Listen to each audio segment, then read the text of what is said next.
Harper Perennial and HarperAudio present The Past, a novel by Tessa Hadley.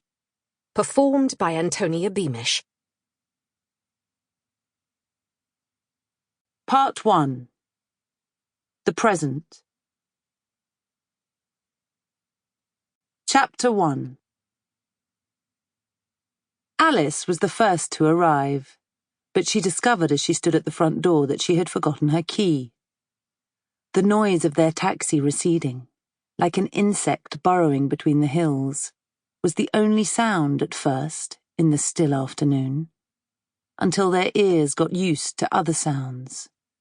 The jostling of water in the stream that ran at the bottom of the garden, a tickle of tiny movements in the hedgerows and grasses.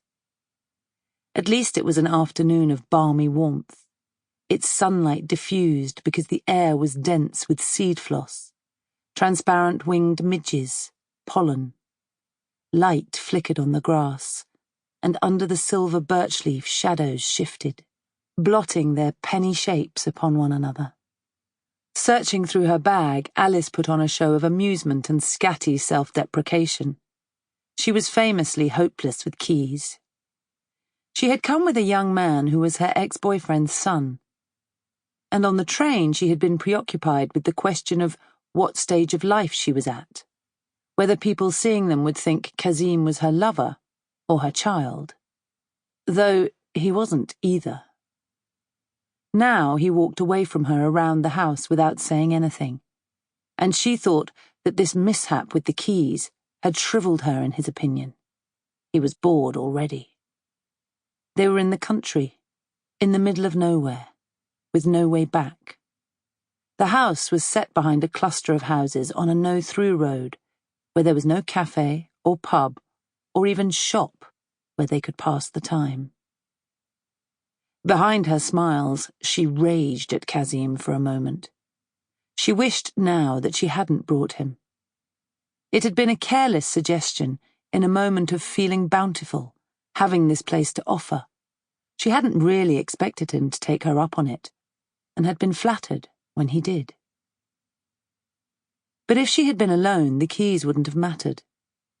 It would have been a kind of bliss, even, to be shut out from the responsibility of opening up the house and making it ready for the others.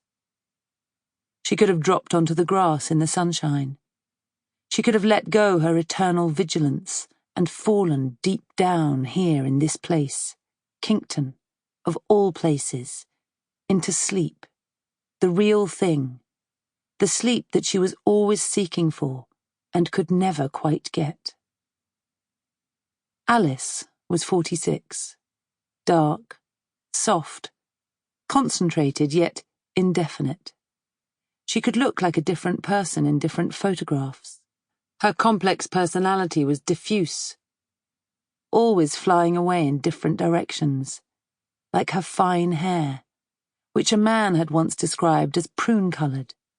It was soft and brown, like the inside of prunes, and she wore it curling loose on her shoulders.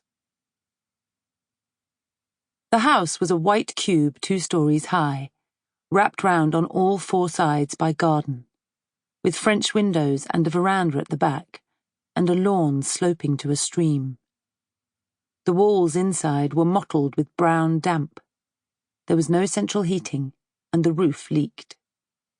On the mossy roof slates, thick as pavings, you could see the chisel marks where the quarrymen had dressed them 200 years ago.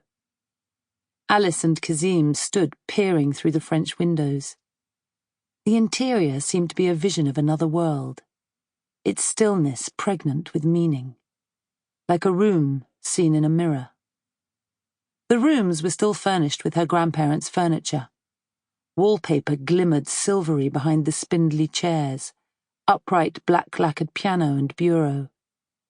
Paintings were pits of darkness suspended from the picture rail. Alice had told her therapist that she dreamed about this house all the time. Every other house she'd lived in seemed, beside this one, only a stage set for a performance. Kazim didn't care about not getting inside. Vaguely he was embarrassed because Alice had made a fool of herself. He wasn't sure how long he would stay anyway, Sample complete. Ready to continue?